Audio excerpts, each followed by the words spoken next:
말세에 인자가 세상에 다시 올 때에 세상에서 믿음을 보겠느냐고 탄식하신 주님. 믿음이란 바라는 것들의 실상이고 보지 못한 것들의 증거라.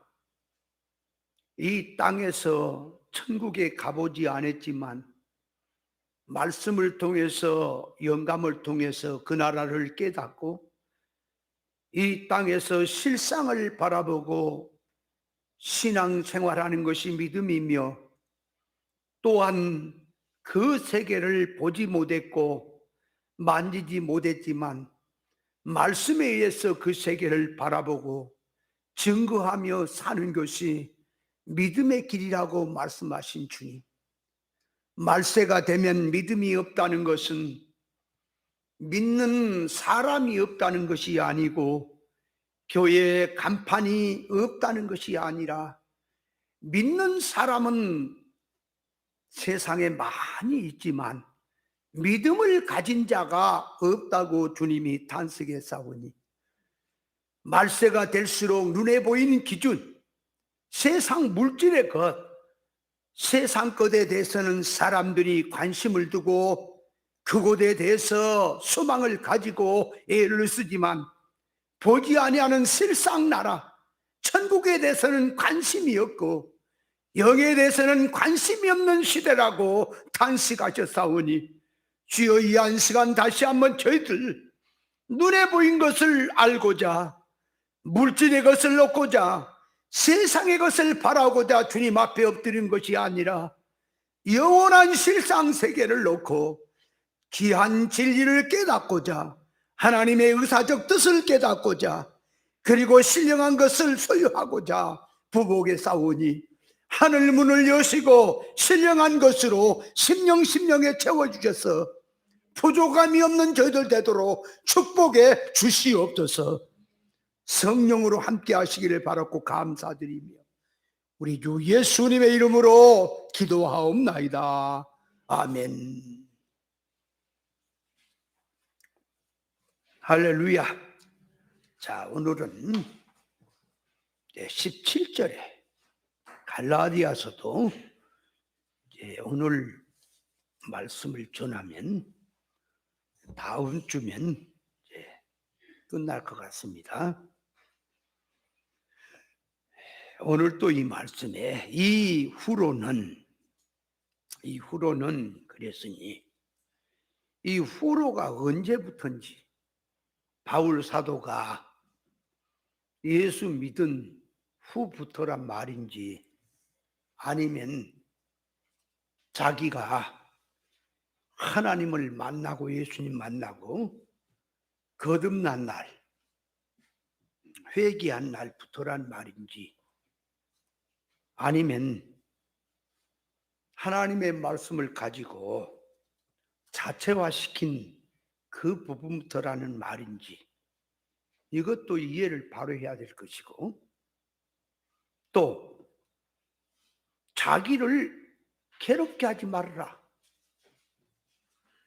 누가 쫓아다니면서, 아니면 바울을 왜 그렇게 달달 못 살게 누가 그러는지, 이제 괴롭게 하지 마라.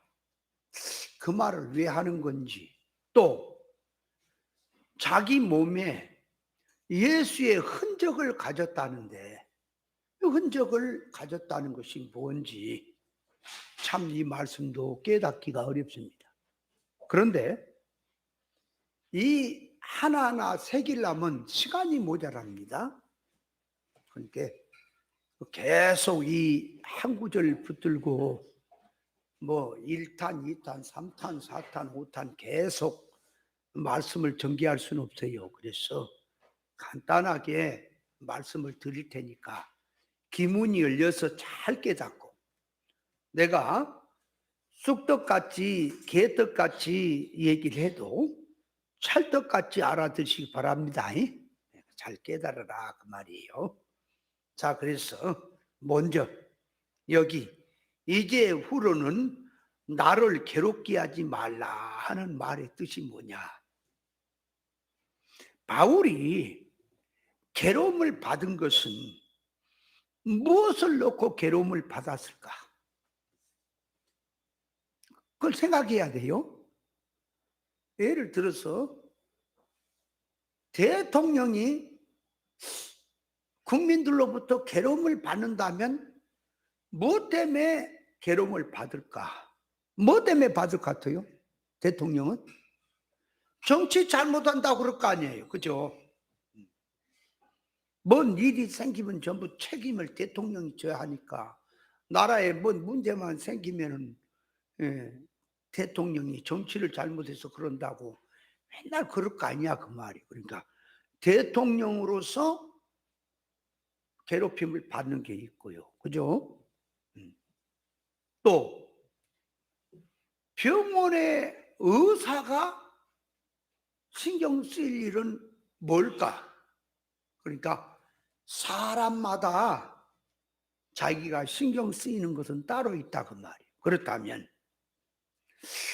영의 사람하고 육의 사람을 놓고 육의 사람이 사람은 다 신경 쓰이고 괴로운 일이 있는 거고 다 있는 거예요. 없는 건 없어요 인생이. 그런데 육의 사람이 괴롭다고 하는 게 뭘까? 뭐 때문에 괴롭다고 할까? 여러분, 영의 사람은 무엇을 놓고 괴롭다고 할까? 그렇다면 여기서 바울 사도가 이게 영적인 면을 놓고 나를 괴롭게 하지 말라는 말인지 아니면 육적인 면을 놓고 생활면을 놓고 나를 괴롭게 하지 말라는 말인지 그것이 있을 거라 그 말이에요. 그래서 로마서 7장에 보면은 그 14절 이하에 보면 바울이 이렇게 말합니다. 바울이 선을 행하려고 하는 내게는 또 한쪽 구석에 악이 있다 그랬어요. 그래서 선을 행하려고 하는 나에게 내 생각과 의지 어떤 생각 없이 악이 나온다. 그래서 하는 말이 이 악을 행하는 것은 내가 아니라 내 속에 있는 죄다. 이렇게 말을 하거든. 그럼 자기가 악을 행해놓고 자기가 아니라는 거예요. 그러니까 그 뭔 소리냐? 세상에서는 죽었다 깨어나도 말을 그 이해가 안 가요. 이게 영적으로만 들어가서 자기란 자기를 놓고 볼 때 새 사람 자기, 옛 사람 자기를 놓고 그 말이에요.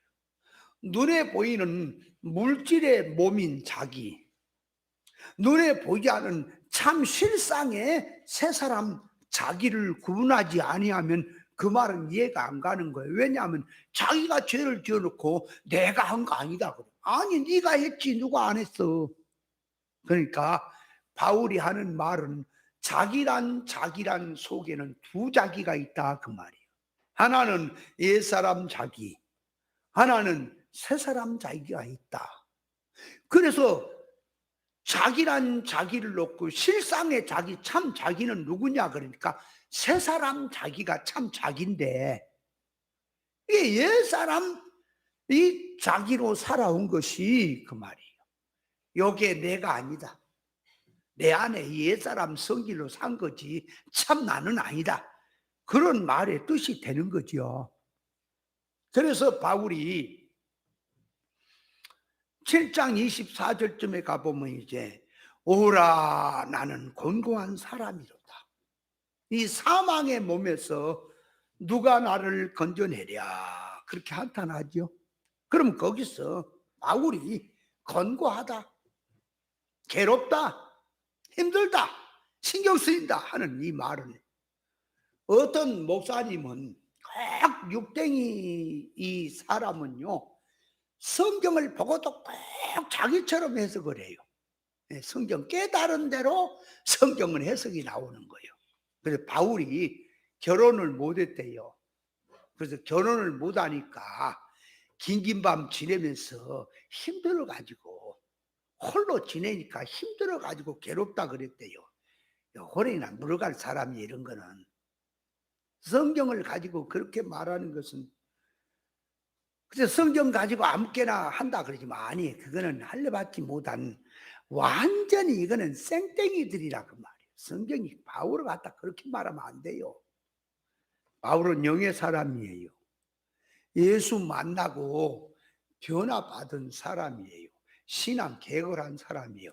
너 같은 사람이 아니다 그 말이에요. 그러니까 성경을 보면 항상 성경을 읽을 때에 하나님의 말씀이잖아요. 그럼 하나님께서 당신의 의사를 가지고 왜 그 말을 했는가를 생각을 해야 되겠는데 이 타락한 인간들은 자기 쪽에서 내 생각 가지고 하나님께서 내 생각이 이러니까 하나님도 이렇게 말씀했겠다. 이렇게 엉뚱하단 말이에요. 성경을 볼 때는 하나님 쪽으로 가서 하나님이 무슨 마음을 가지고 뭐 때문에 그 말을 이렇게 했느냐? 그걸 좀 생각을 해야 되겠는데 그 생각을 안 해. 자기 쪽에서 생각을 해. 자기 좋으면 하나님도 좋겠거니. 자기 싫은 건 하나님도 싫으겠거니. 아니 그런 게 아니다 그 말.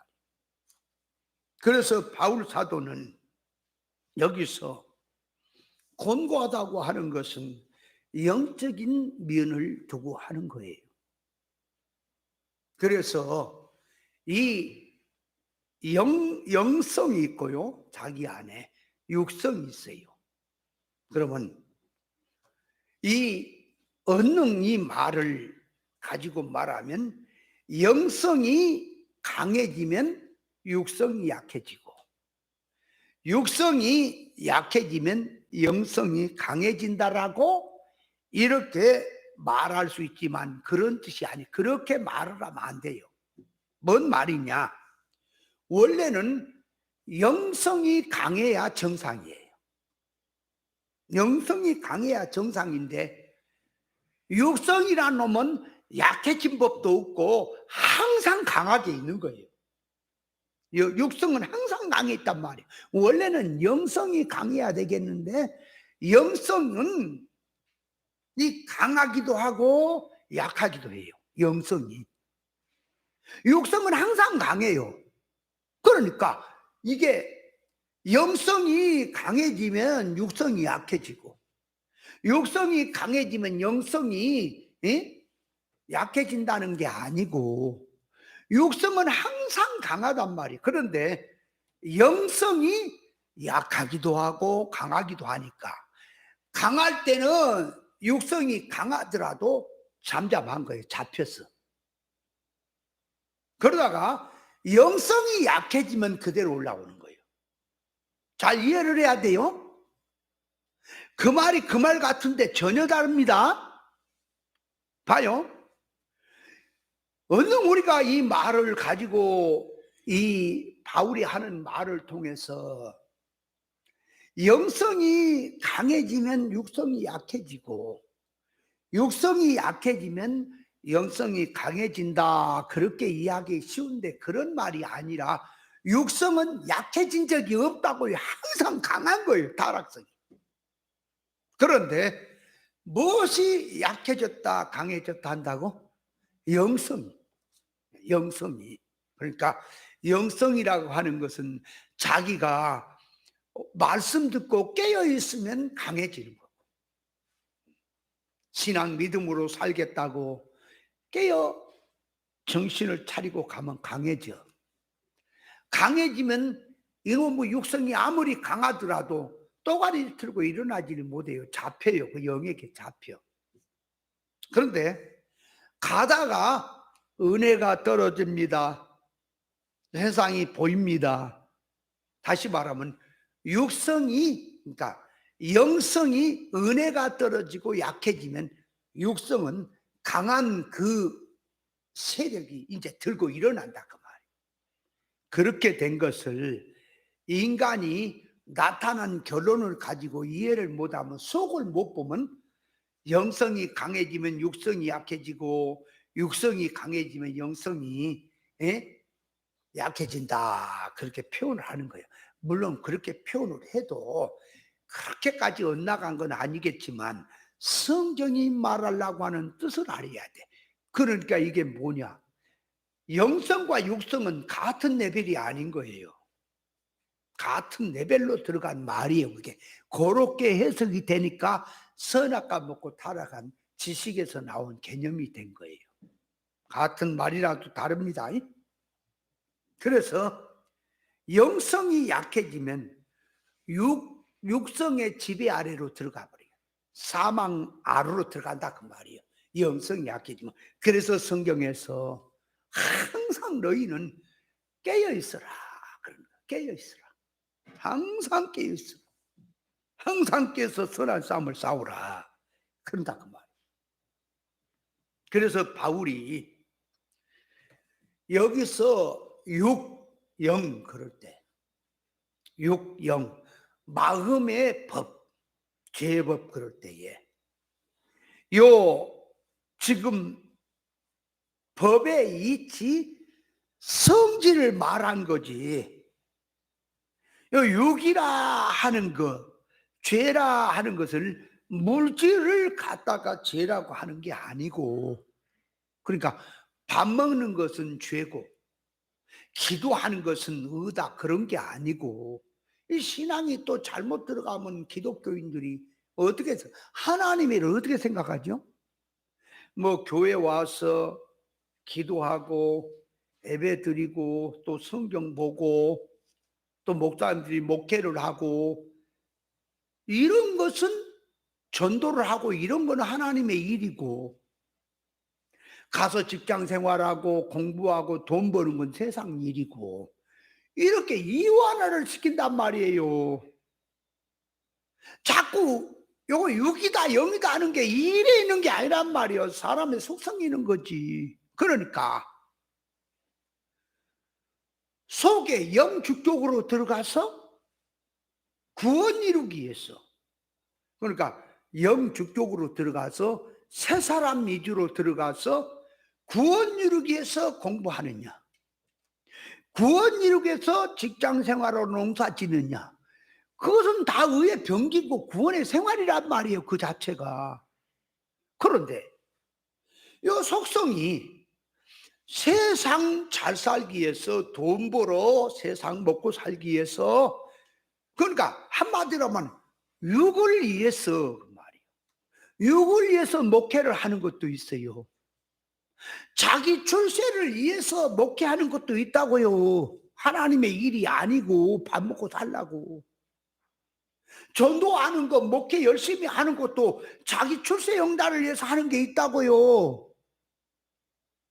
농사를 지어도 그 돈 벌어 성공하려고 농사 지는 거 있죠. 세상 목적으로 사는 거, 그죠? 그러니까 세상 목적으로 들어갔다면 목회를 하든 농사를 짓든 밥을 먹든 세상 무슨 일을 했건 세상 일이고, 세상 일과 하나님의 일을 구분할 때 그 말이요. 일 갖고 구분하지 말라고요. 속성으로 구분해야지.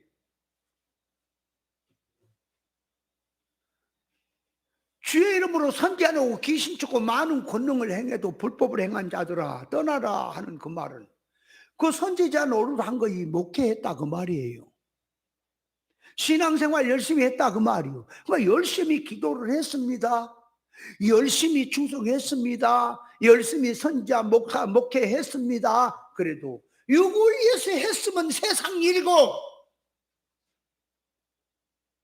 목회를 안 하고 직장 생활하고 사업을 하고 공부를 하고 세상 이런 생활을 했다 할지라도 구원을 목적으로 옳은 말씀 깨닫고 구원 이루기 위해서 믿음 생활하기 위해서 그런 걸 수단으로 했다면 그것은 영의 일이라고 하는 거다 그 말입니다. 그런데 깨닫지 못하면 어떻게 들어간다고?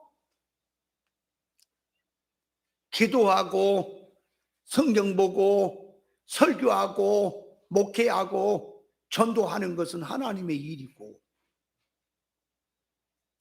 밥 먹고 가서 농사 짓고 장사하고 직장 생활하고 공부하고 일하는 것은 세상 일이고, 이게 엉뚱하다, 눈에 보인 것 같고 왜 자꾸 따지니? 아니다. 그러면 예수님께서 밥 먹었어요 안 먹었어요?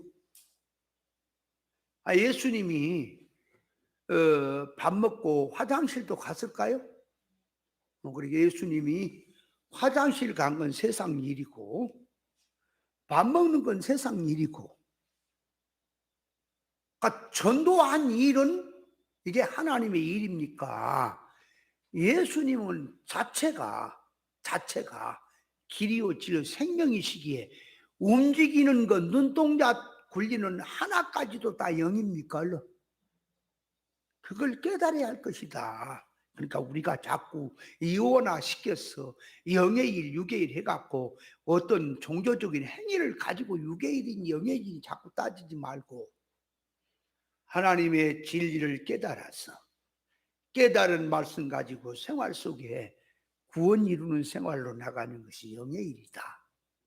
만물을 발 아래 두고 이용해서 하나님 닮는 일 하는 것이 구원의 일이고 영의 일이다.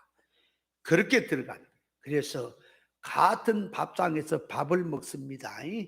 아버지하고 아들하고 또 남편과 아내하고 형제들이 둘러앉아 밥을 먹습니다. 어떤 사람은 이게 영의 일이 되고 같이 밥을 먹어도 어떤 사람은 육의 일이 되는 거예요.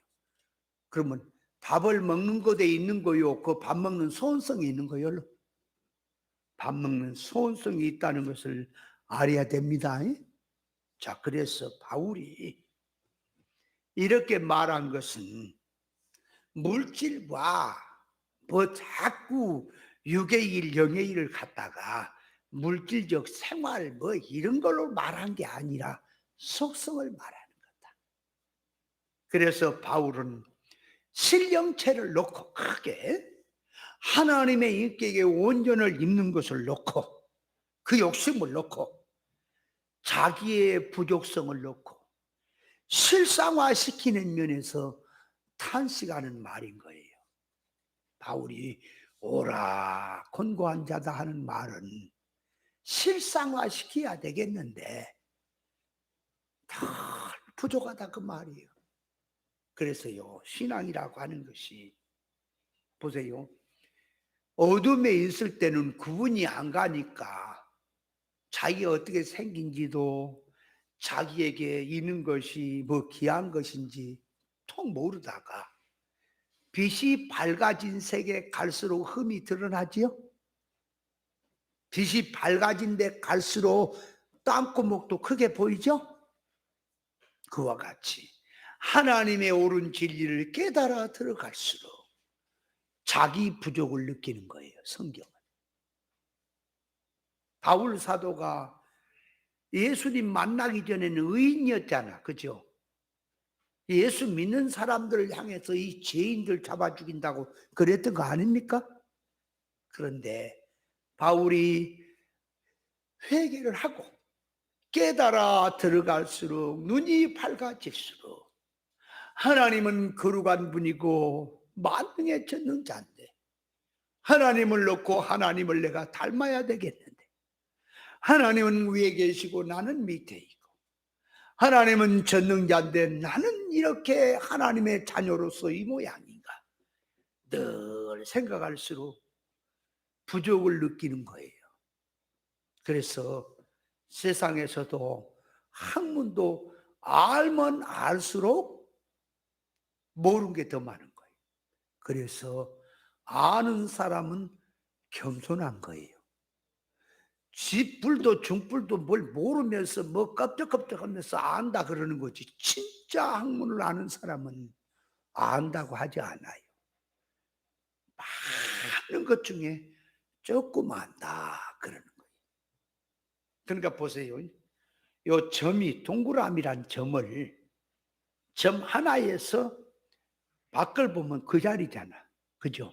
근데 동그라미가 커질수록 밖의 외세가 넓어지지요. 맞습니까? 그러면 우주 차원에서 말이에요. 지구란 동그란 세상 차원에서 밖을 보면 무한하겠죠. 그죠? 그러니까 학문의 세계도 무한한 거다. 세상의 것도 그런데 영의 것이 그 말이에요. 얼마나 무한하겠는가? 무한한 세계다. 그러면 성경을 가지고, 이 무한한 말씀을, 성경을 가지고 보세요. 컴퓨터 같은 것이나 또 과학이나 세상 발달하는 걸 보면 이제 거의 이제 막 첨단 과학으로 간다 그러잖아요. 앞으로는 차가 공중에 날아가는 차도 나온다 그러잖아요.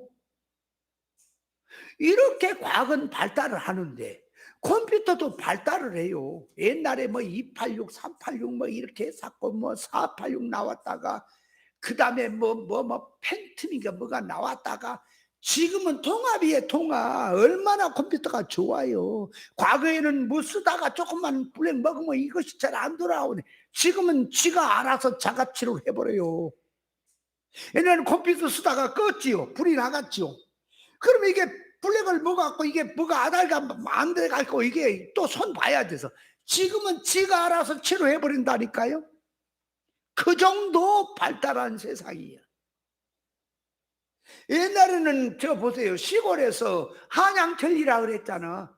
개나리 포침에 뭐 집세기 신 잔뜩 엮어가지고 오면서 떨어지면 또 받고 신고 하고, 그래서 한양을 갔다가 시골서 한번 다녀가는데 몇 개월이 걸리고 뭐 한 달이 걸리고 막 이렇게 막 아무리 빨라도 그랬는데 지금은 서울서 아침 먹고 부산 가서 점심 먹이 아니야.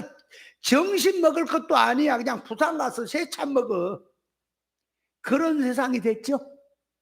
이렇게 물질 세상은 발달하는데 어째서 영의 세계는, 말씀의 세계는 그 말이야 발달을 못하고 교회가 맨날 칼빈 얘기는 했었고 말이야. 칼빈이 언제적 사람인데 교회가 지금 오늘날 칼빈 타령입니까? 그래. 칼빈이 완전한 하나님입니까? 신앙이라고 하는 것이 그 뭐 고리청 부근 옛날 아니 언제적인데 성장을 해야지. 그 성장한 얘기 하면은 또 이단이라는 소리 했었고 한장 된장 고추장을 세상이야. 그래서 바울이 성장해 갈수록 부족을 느끼는 거예요. 여러분 은혜는 누가 받은지 아세요? 성장한 사람이 받는 거예요. 은혜는 있을 때 받는 거예요. 세상도 그러죠. 건강은 건강할 때 지켜야 한다고니. 탄식은 누가 하느냐? 영의 사람이 하는 거예요. 예수님은 벳박의 언덕에서 예루살렘을 바라보고 탄식을 합니다. 돌이 남지 아니고 다 무너질 것이다. 너희가 평화에 관한 소식을 알았더라면. 탄식을 하는데 제자들은 깨달음이 없으니까 성전에서 나오다가 성전 건물 보고 자랑을 하고 있죠. 깨닫지 못하면 탄식도 없는 거예요. 탄식한다고 육의 사람이 아니에요. 육의 사람도 세상에 대한 탄식을 하겠고 영의 사람은 영에 대해 탄식을 하는 것입니다. 자, 그래서 성도 자기에게는 영적인 자기가 있고 육적인 자기가 있지요. 그러면 육적 면에서 자기를 괴롭히는 게 하나 있고 영적 면에서 괴롭히는 게 있겠지요. 그럼 여기서 바울이 말한 것은 거듭난 자기, 신앙 계간 자기, 믿음의 자기를 놓고 그 말이에요. 나를 괴롭히지 마라. 이제후로는 내가 믿고 가는 것은 십자가만 자랑하고 나의 일생의 구원의 삶으로 나가니 이 잡다한 거, 세상의 거, 헛된 것을 가지고 그 무엇이 진짜다 하는 헛된 것으로 나를 괴롭히지 마라. 부모가 제일 괴로울 때는 자식들이 말을 안 들고 엉뚱한 짓을 할 때겠지요. 그와 같이 바울이 괴로워하는 것은 하나님께서 자기 개인에게가 아니라 하나님께서 세우신 교회들이 신앙 믿음으로 가지 아니하고 세상 넓은 사망길로 갈 때 죽으라고 가서 바울이 3년 동안이나 땀을 흘려서 교회를 세웠다 그 말이에요. 세워놓고 또 다른 곳으로 갔다가 보니까 그곳에서 들리는 소리가 괴악한 일이가 나타났어. 다 그쪽으로 갔다라는 소리를 들으면 바울이 괴롭지요? 안 괴로울까요? 그러니까 바울이 나를 괴롭게 하지 말라는 말은 그 말이에요. 자신을 뭐 비진리가 와서 뭐 세상이 와서 끌고 가니까 나한테 괴롭히지 말라 그 말보다도 하나님에 대한 교회를 놓고 가르침에 놓고 들어간 성도를 놓고 교회가 돌아가는 꼴을 보고 가슴이 아프다 그 말. 그래서 하나님은 상한 심령을 기뻐하신다 그랬어요. 사람 마음이 상하는 것이 하나는 영적인 뜻을 두고 영적인 마음을 두고 마음이 상한 게 하나 있고요. 하나는 세상 생활에 대한 권고 때문에 마음 상한 게 하나 있죠. 하나님의 뜻대로 살려고 하는데 하나님의 뜻은 이렇게 이루어져야 되겠는데, 그래서 예수님도 내가 땅에 불을 던지러 왔다. 이 불이 붙었으면 내가 얼마나 시원하겠느냐. 내 받을 세례가 따로 있다. 답답하다 그랬죠. 이 진리의 불로 붙였더니 이 비진리 서방수들이 꺼버려. 늘 마음이 상한단 말이에요. 여러분, 저 바닷가에 가면 비둘기가 아니라 갈매기 떼가 많죠, 그죠? 그 사람들이 있게 있고 배가 지나가면 갈매기 떼가 막 날아오죠. 그 왜 날아와요? 사람들이 새우깡 주고 막 그러니까 날아오죠. 그거 먹으려고. 근데 그 중에 한 갈매기가 마음이 상했어. 어째서 상했을까요?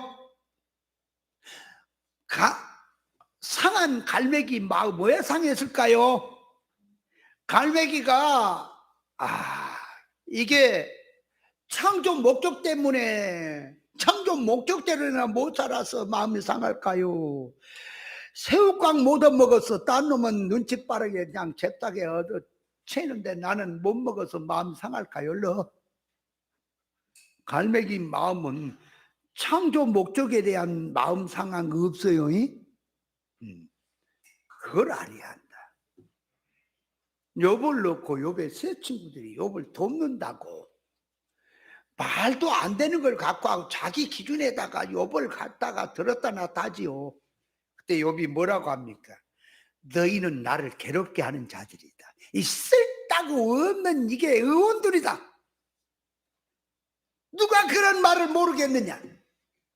나 말했죠. 욥이 지금 누가 그런 말을 모르겠느냐? 나는 그런 거 다 안다 그러니까. 이게 말귀를 못 알아먹으면 하나님 앞에 다 안다는 거요. 니들이 아는 그런 지식은 안다는 거요. 우리가 예를 들어서 기복주의에 대해서 다 알지요, 그죠? 아니 세상에 대한 것들은 나한테로 다 알잖아. 아니 설교가 세상에 거 그건 몰라서 설교 들어요? 그거 다 아는 거지. 들으나만 하지. 아니 그런 거는 들을 필요 없어. 우리 다 알아 그랬더니 하나님 앞에서 다 안다고? 교만하다고 이제 이렇게. 아니 지금 하나님 앞에 다 안다는 게 아니라 네가 아는 걸 나는 다 안다 그 말이요. 그럼 우리 하나님 앞에 안다 그랬냐? 말귀를 못 알아보니까 아무리 이한 척해도 비진리가 아무리 성도들을 놓고 위한 척하고 위하겠다고 복받아라고 해도 그것은 영적인 성도에게는 그 괴롭히는 거다는 것을 알아야 합니다. 괴롭히지 마라. 베드로가 주님 앞에 그래야지 마십시오 하는 것이 예수님 괴롭힌 거지요? 자기는 이해하겠다고 하는 거지요? 말이잖아요. 그러니까 바울은 하나님의 교회가 생명길 가는데 핍박받는 쪽에다가 놓고 또 유혹 미혹하는 것을 놓고 넘어지게 하는 거짓된 자들을 향해서 다시는 그런 짓거리지 마라. 그러니까 바울 사도가 괴로워하는 것은 영의 일이며 주님의 일이며 구원의 일을 놓고 거짓된 것들이 자꾸 판을 치고 하니까 괴롭다. 하나님 앞에 호소하는 소리입니다. 두 번째로 들어가서 여기 몸에 바울 사도가 내가 내 몸에 예수의 흔적을 가졌다. 내가 옛날에 성경을 가르칠 때, 그러니까 저는요, 건방을 떨고 성경 가지고 교만한 소리야 말을 안 합니다. 안 해줘. 안 해주면 내가 몰라가지고 그런 줄 알고 있겠지. 그래, 그렇게 살아. 나 말 안 해. 열심히 배운다고 하는 목사가 내가 이 예수 흔적에 대해서 이거 알아야 돼요. 흔적이 뭔지를 알아야 돼. 그냥 말해가 되는 게 아니야. 이 흔적이란 이거는 헬라어 단어를 조금 이해를 해야 돼. 우리 말로 부족해. 그래서 헬라어 단어는 스티그마타란 말, 스티기마타. 그러니까 이거를 영어로는 마크로 이제 번역을 하죠. 영어로는 마크. 이게 뭐냐? 그 스티그마타라는 헬라어의 말에는 찌르다, 찌른다, 꽂다. 여기에서 유래된 말로서 구멍을 내다, 못을 박아는 표시. 예를 들어 말뚝을 박았다 빼면 말뚝 빼는 자리가 있지요? 그 박은 표시. 상징적으로 말을 할 때는 일하다가 얻은 상처, 이렇게 그 용어의 뜻입니다. 그러니까 뭔 말이냐? 사람이나 짐승이나 새든지 그 눈이 와 있는, 눈이 하얗게 와 있을 때 지나가면 발자국이 남지요. 아니, 지나간 다음에 발자국 남지요. 그것이 흔적이에요. 용어가. 예를 들어서 자동차가 가다가 급브레이크를 잡았죠. 그러면 거기에서 급브레이크를 시속 100을 놓고 가다가 급브레이크 잡으면은 여기에 스키드 마크라고 하는 그 태가, 그러니까 얼마나 급정거를 할 때 끌려가냐, 바퀴가 끌려갔느냐 하는 것을 몇 메타 끌려갔으면 몇 메타를 달려왔다고 하는 것이 증명이 되지요. 이걸 갖다가 그 말이 급정거 했구나. 스키드 마크라고 하는 곳이 찍혔다. 이걸 원문의 뜻이 흔적이란 뜻입니다. 그 흔적이란 말이 그렇게 들어가 있어요. 저 물가에 가보면은 장마철에 비가 많이 와서 물이 많이 내려가는 흔적이 보입니까? 가다가 뭐 오독배기까지도 막 나무 가지에 뭐가 걸려 있고 하는 그거 보면 아, 물이 여기까지 찼었구나, 흘러갔구나. 그게 보이죠? 그게 흔적이에요. 그게 흔적. 그러니까 원문을 들 것도 없어. 그냥 우리말로 얘기해도 이해가 돼. 흔적이라고 하는 것은 자동차가 가다가 불길을 잡았다고 하는 그 태가 나는 거 흔적이라고 하는. 그랬더니 옛날에 가르침 받은 자들이 그 일반적으로 말이에요. 일반적으로 주석에서 뭐 종이 주인에게 예속되어 있음을 낙인하는 의미라는 일반적인 그 주석에서 말한 걸 들고 와서 나한테 반박을 해서 말 안 했어요. 지금도 몰라, 모를 거야. 그래 자기들끼리 목사님 뭐 원문도 모르면서 뭐 아이고야 내가 막 원문을 안 달아봤겠니? 성경을 해석하는 사람이 원문을 안 받겠니? 냅둬요. 안 해. 말 안 해줘. 그럼 이제 말 안 해주니까 내가 몰라서 말 안 해준다 알겠지 그죠? 지가 이제 알았다 그러면 그렇게 살아. 일례 그쪽으로 가는 거지. 예수님의 흔적이라는 것은 그 말이에요. 예수님께서 마리아에게 나시고 성령으로 나시고 33년 동안 길이요 진리요 생명으로 사신 삶이 그 걸음걸이 하나하나 동작 하나하나 모든 것이 행적입니다. 주님의 행적이고 그것이 주님이 걸어가신 흔적들이에요. 요한이 옥에서 제자들을 예수님 앞에 보냈지요. 오실 메시아가 당신입니까? 아니면 우리가 다른 일을 기다려야 합니까? 그래서 예수님이 뭐라 그랬어요? 다른 말 안 해요. 그 요한의 제자들 너희들이 보고 들은 대로 문둥이가 깨끗해지고 죽은 자가 살아나고 병자가 치료되고 천국 복음을 전하더라 하는 것을 가서 본대로 전해라. 그러면 요한은 알 것이다. 그래서 예수님께서 행하신 행적이 성경에 다 기록되어 있습니다. 그래서 성경의 모든 성경의 역사가 이 말씀이 예수님에 대한 말씀입니다. 그러므로 성경에 나타난 역사는 전부 주님의 흔적들이에요. 흔적이란 말부터 이해해야 돼요. 근데 이 주석은 내 말 안 할래요. 말 안 해. 그냥 하나의 주석에서는 예수님이 십자가에 못을 박았으니까 예수님이 십자가에 못 박히는 흔적이 있다. 손발에. 이걸 가지고 그 말이에요. 우리도 예수님의 흔적을 갖자 그러니까 자꾸 외모 모양을 가지고 흔적을 갖다고 말한다는 말 안 해요. 그건. 그래, 니들은 그렇게 해라.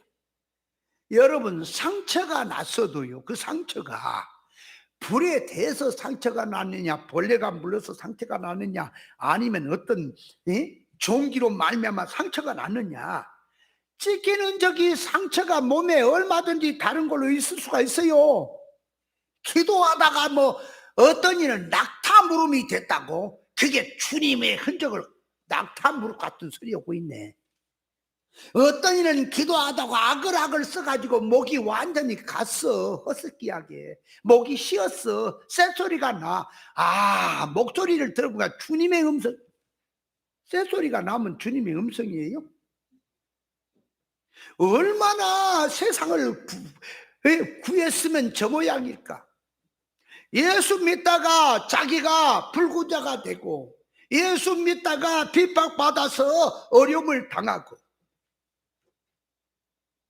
그러면 비진리 교회 가다가 비진리 운동하다가 그 말이에요. 교회 신앙생활 한다고 하는데 비진리 땅의 복음을 위해서 살다가 죽었습니다. 순교입니까?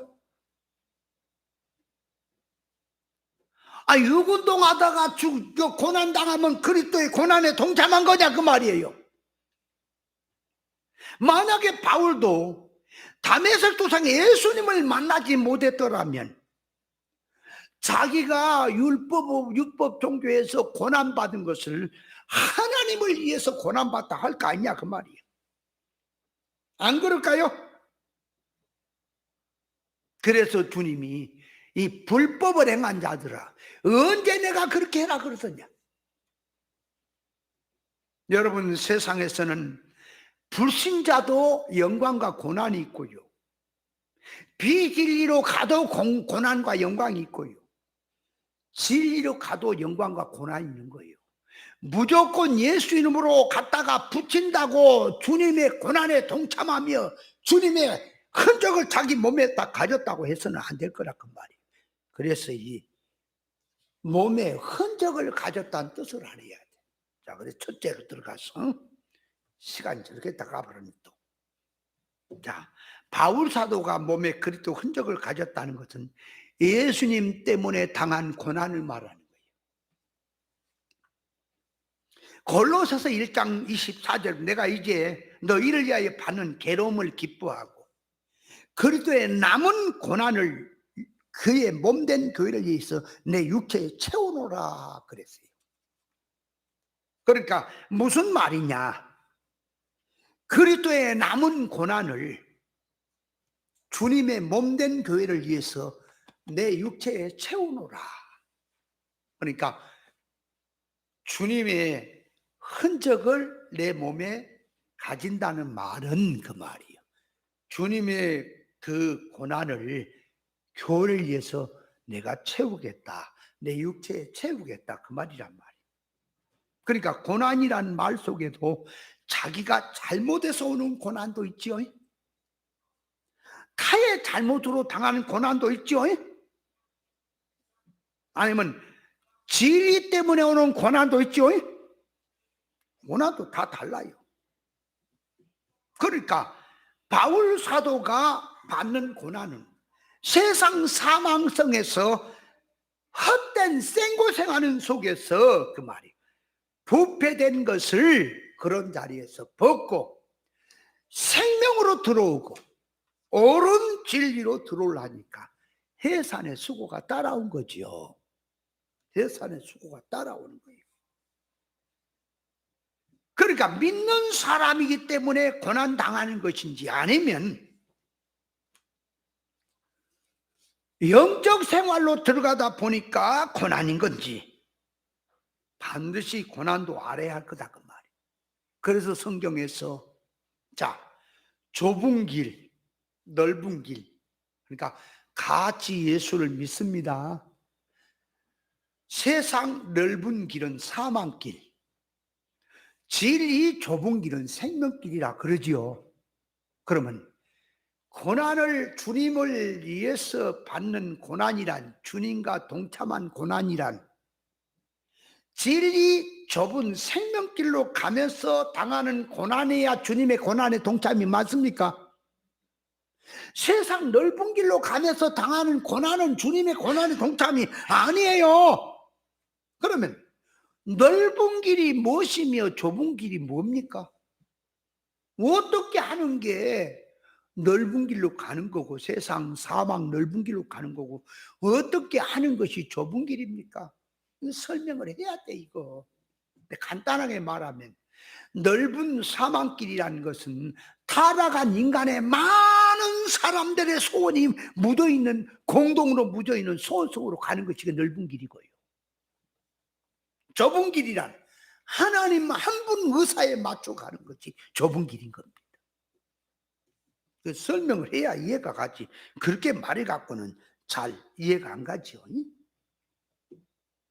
자, 그래서 육체에, 바울의 육체에 남은 고난을 채운다는 말은 육체는 그릇과 같은 거예요. 그릇과 같은 거. 그러니까 사대교회를 향해서 그랬지요. 남은 바 죽게 된 것이라 그랬지요. 그러니까 과거에 잘못 살아온 것은, 지난 것은 묻고 앞으로 가면서, 그 말에 앞으로 가면서 자기가 구원 이루고 주님을 닮고 해도 또 죽음선 넘기까지는 주님 닮는 일을 하고 가야 합니까? 아니, 하나님께 온전히 사람으로 성장해서 가야 됩니까? 그러니까 지금 오늘까지는 내가 잘 이루었지만 내일도 모레도 주님 오실 때까지, 내가 세상 떠나는 날까지는 주님의 그 걸어가신 그 고난, 그 말, 주님의 그 고난을 내 육체에 채운다는 말은 구원 온전히 이룬다는 소리입니다. 구원을 이루고 가야 되는 것이 자기 몫이 맞습니까? 그래서 육체의 고난을 채운다는 말은 그 말, 남은 바 죽게 된 것을 생명으로 돌려놓고 가겠다, 그 소리란 말이에요. 이것도 설명을 다 말을 제대로 해야 돼. 우리는 하나님의 거하신 거룩한 전이라 그랬잖아. 그러니까 하나님의 거룩한 전인 우리의 심령에 더러운 것을 채우면은 하나님이 멸하신다 그랬잖아요. 그래서 그리스도의 고난을 자기 육체에 채운다는 말은, 그 말이에요. 채운다는 말은 구원 이루고 가는 생활이에요. 그러니까 사건마다 구원이 되는 생활이 고난으로 나타난 거예요. 왜 고난이냐? 그러니까 육성을 벗고 영성으로 바꾼다는 자체가 육의 쪽에서는 고난이다 그 말이에요. 여러분, 십자가가 뭐라 그랬어요? 내가 얘기했죠. 십자가라고 하는 것은 자꾸 고난을 선제해서 말하지 말란 말이에요. 구원을 놓고 들어간 고난을 말한 거란 말이에요. 자꾸. 그런데 우리 인생은 그 어려운 거, 그냥 고난스러운 것을 자꾸 십자가라고. 아니, 성경의 고난은, 그 고난이란 말은 구원을 전제로 한 고난을 말한 거지. 구원 이루라니까 고난이다 그 말이에요. 그걸 말한 거예요. 그래서 예수님이 십자가를 지셨듯이 너도 자기를 부인하고 십자가를 지고 따라오라 그랬죠. 그러니까 자기 십자가 지는 생활이 주님의 흔적을 갖는 거다 그 말이에요. 자기 몸에. 이해돼요? 이게 세 가지나 얘기를 해야 돼. 그러니까 바울 사도가 이 다메섹 도상에서 꼬꾸라지고 해결을 하고 저 아라비아 가서 완전히 바꿨죠. 그리고 바울 사도는 천국 복음을 위해서 살 소망도 끊어졌다. 만물의 찌꺼기 같은 삶을 살았다. 그래서 고린도후서 11장에 보면은 바울이 얼마나 고난을 당했는가. 거기 시간 있으면 읽어봐야 되겠지만은 집에 가 읽으세요. 대창으로 맞고 40에 관한 매를 3번 몇 번 맞고 동족의 위험, 강의 위험, 위험을 당하고, 그런 것들은 고사고 교회의 문제가 자기를 누른다 그랬죠. 그렇게 사는 삶이, 주님을 위해서 살아온 삶이, 그것이 바울 사도가 몸에 그리스도의 흔적을 가졌다는 뜻이다 그 말이. 고난, 오늘날 뭐 고난 그런 거 자꾸 뭐 낙탐으로 그런 의미가 아니에요. 천국 복음을 위해서 오는 거예요. 그렇게 이해를 하고, 자, 두 번째로 가서 바울 사도가 자기 몸에 예수의 흔적을 가졌단 말은 그 말이, 주님께서 행하신 그 일을 자기도 행한다는 소리입니다. 성경에 주님께서 행하신 일이 많이 있죠. 영어 문자를 가지고 행한다는 게 아니라, 예수님이 예를 들어서 보세요. 병자를 고칩니다. 병자를 고치는 건 분명히 눈에 보이는 병을 고치죠. 근데 그 안에는 실상을 놓고 고친다 그 말이에요. 그러니까 자 보세요. 병원의 의사가 아무리 뛰어난 의사라도 사람의 병을 고치는 육신병밖에 못 고치죠. 또 정신병밖에 못 고치죠. 영적병은 못 고쳐. 영적병은 자기부터 죄인인데 누굴 고쳐.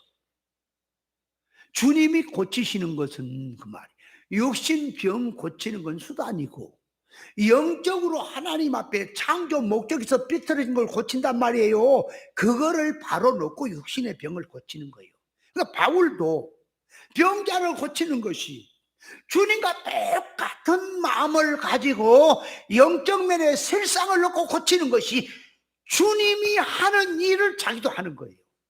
오늘날 예수 이름으로 한다는 것보다 다른 겁니다. 요한계시록 1장 13절 이하에 보여 예수님이 부활하시고 나타난 실상의 주님이 거기 나타납니다. 발에는 끌리는 옷을 입었고 가슴에는 금띠를 띄었고 머리는 희귀가 양털 같고 눈은 불꽃 같고 발은 이 풀무에 단련한 빛난 주석 같고 그 음성은 많은 물소리 같고 그 오른손에 7별이 있고 그 입에서는 좌우에 이안금이 나오고 얼굴은 해같이 빛나더라. 그 광경을 글자 그대로 예수님을 표현한다면 전설의 고향이 된다 그랬죠? 그러니까 그게 다 실상을 두고 하는 말이에요. 인간 용어를 가지고. 그러면 그 부활하신 주님은 실상입니다. 그러면 자기도 주님처럼 그렇게 이제 입에서 이안금이 나와야죠. 그죠? 그럼 입에서 이안금이 나온다는 말이 뭐죠? 칼이라고 하는 것은 예리한 칼이 그 말이에요. 날카로운 칼이. 자, 육신의 이 복음인 칼은 물질을 가르지만 하나님의 말씀은 영적인 검이라 그랬잖아.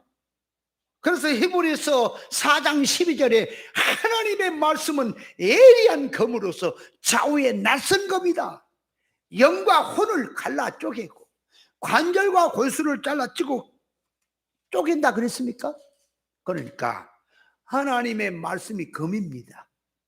검이 깨달음에 의해서 예리한 그 검에 의해서 그 말이에요. 구별 분별이 됩니까? 아니 말씀이 예리하게 깨달아 들어갈수록 구별 분별이 되냐고요. 영의 생각과 육의 생각이 구별되지요. 안 그래요? 검이 이게 예리하지 못하면 못 갈라내요. 여러분 이 혼과 영을 가른다 그랬는데 혼도 비물질이고요. 영도 비물질이에요. 같이 비물질이에요. 그러면 자 사단 마귀도 영이고요. 성령님도 영이고요. 우리의 중생한 영도 영입니다. 그렇다면 성도들이 영운동한다는 것은 무슨 뭔 영을 중심에 놓고 영운동이란 말이에요? 얼른? 아니 봐요. 영운동을 갈라란 말이요. 갈라란 말이 갈라봐 칼 가지고.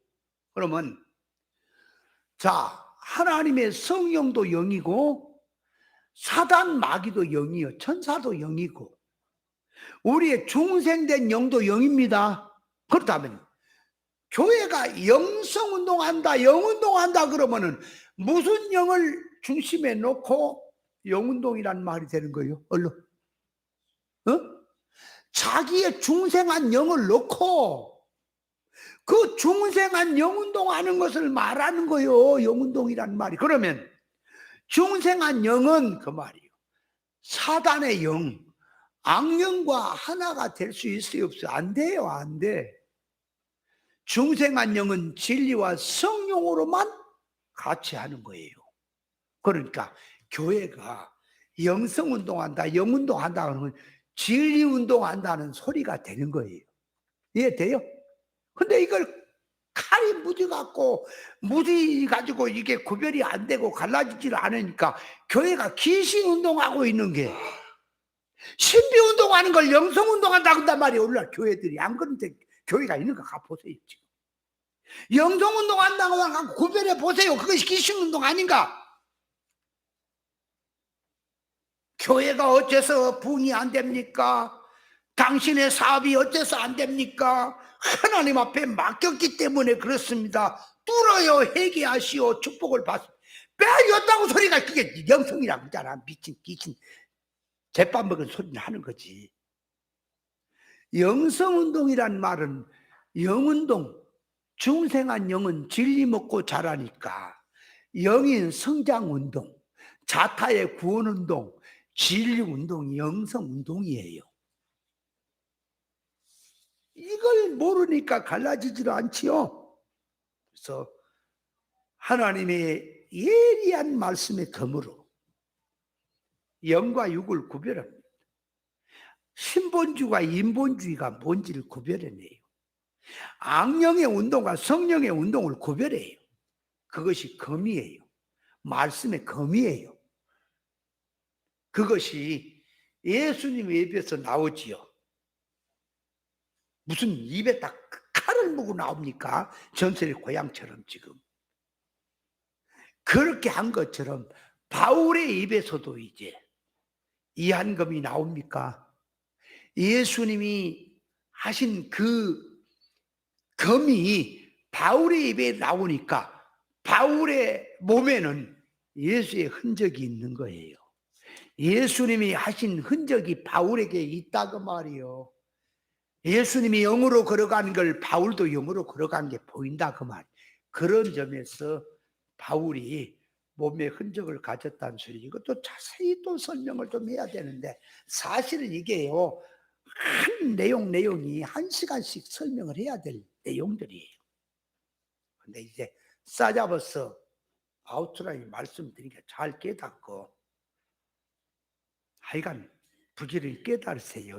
자, 셋째로 들어가서 바울 사도가 자기 몸에 예수님의 흔적을 가졌다는 것은 말씀 자체와를 말하는 거예요. 실상화. 여러분, 하나님의 말씀을 깨달았으면 자기 인격화, 생활화, 실상화가 돼야 자기 몸에 그 말이에요. 예수 흔적이 있는 거예요. 신앙이라고 하는 것은요, 그러니까 이 실상화 자체와 인격화 시켰다는 말은 첫째가 하나님의 말씀을 깨달아야 돼요. 지식적으로 구별해야 한다고. 먼저 구별한 것을 가지고 실생활 속에 가서 그 구별한 말씀대로 자기가 인격화가 돼야 돼요. 그런데 사람이 잘 보세요. 깨닫기는 옳은 진리를 깨달아 놓고 행동은 딴 행동할 수 있습니까? 많이 있어요. 우리가 내게도 많아요. 그러니까 아직 그 부분은 자체화가 안 된 거예요. 자, 늘 말했습니다. 베드로가 신앙 고백을 했습니다. 그래 예수님이 바위나 시몬아가 복이 있다 이를 알게 하니 하나님의 성령이라 그랬어요. 그러니까 바울 사도가 주는 그리스도 살아계신 하나님의 아들이라고 고백하는 것은 자기 실력에서 나온 겁니까? 듣고 감화를 받고 하는 말입니까? 듣고 감화를 받고 하는 거예요. 지식적으로. 그러나 이 베드로의 속성은 속의 속성은 육이지요.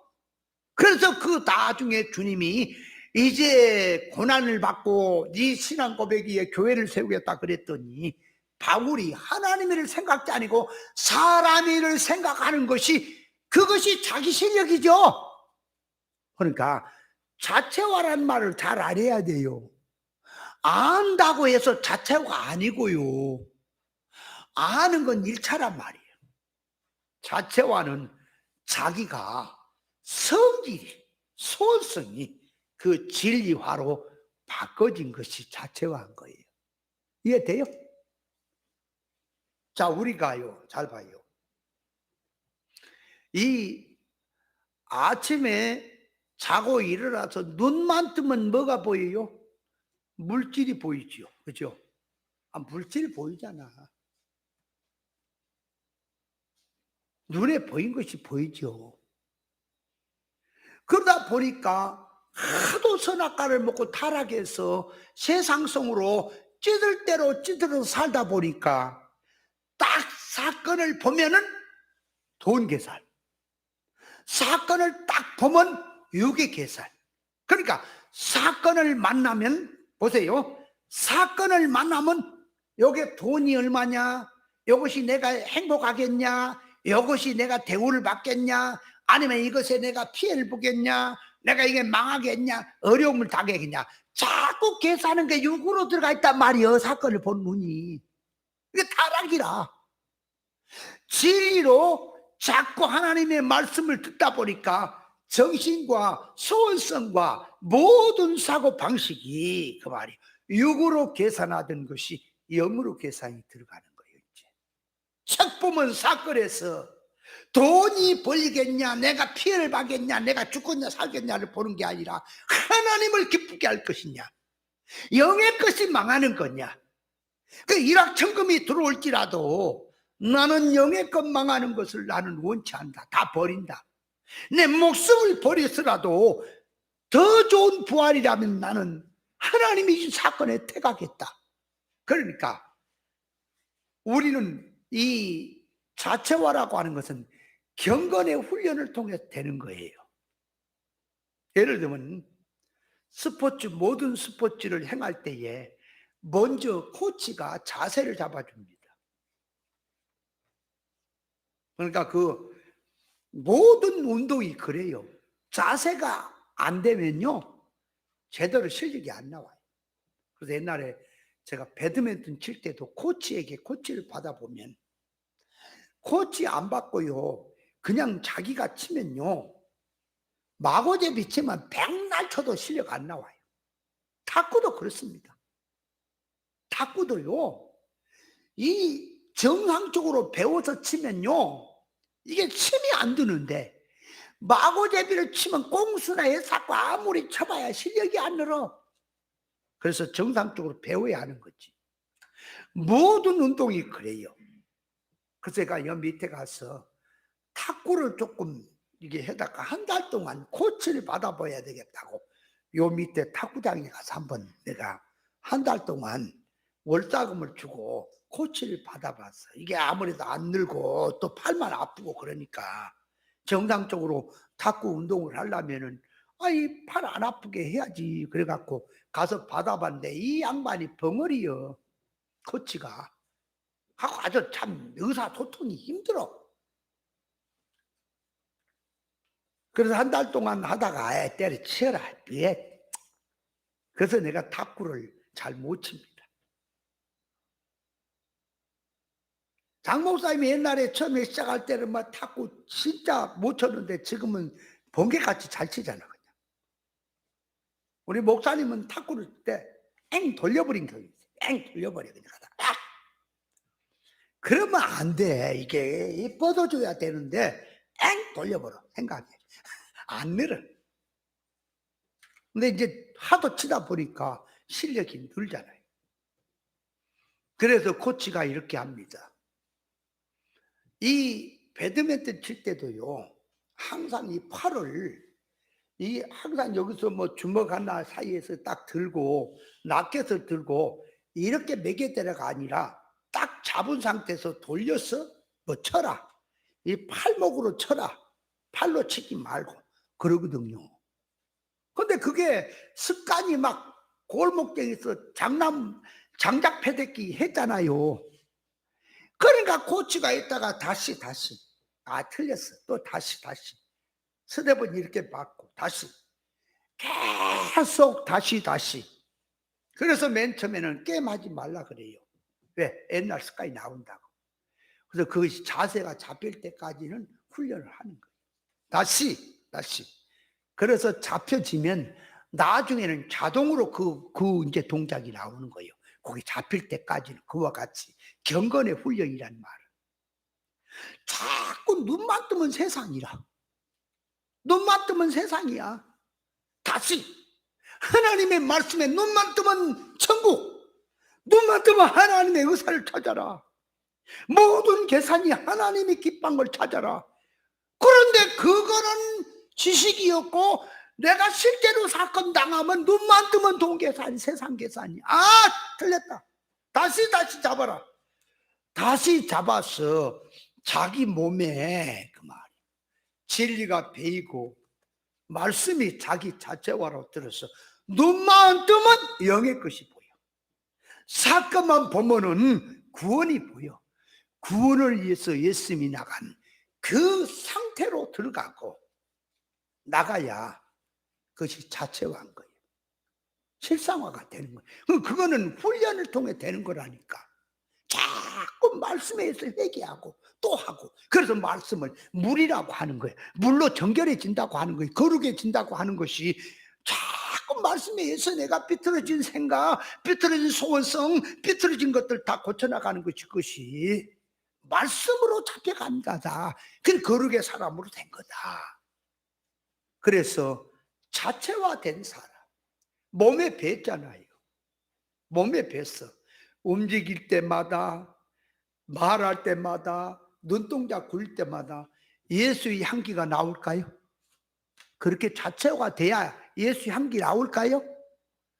우리는 그런데 사건을 만나서 성질난 사건이 나오면 이 입으로 주를 찬양한 입이 요 주둥이가 돼갖고 여기 나옵니까? 욕 나온 입은 주둥이요. 하나님의 말씀이 나오는 입은 입님입니다. 입술입니다. 입술이 주님을 닮았느냐? 평상시에는 주여 찬양하는 입술이 한 입에서 두 마리 나오느냐? 두 마리 나온 게 뱀입니다. 바꿔라. 아니 그러면 나한테 묻지. 목사님은 그렇게 사십니까? 그렇게 바꿨습니까? 아니 같이 바꾸자니까. 더 바꾼 부분이 있고 덜 바꾼 부분은 있겠지요. 이해돼요? 바꿔가는 겁니다. 경건의 훈련을 통해서 신행이 예수님의 속성품으로 인격과 열매로 맺혀지는 생활이 된 것이 그것이 몸에 예수의 흔적을 가진 겁니다. 이해돼요? 짧은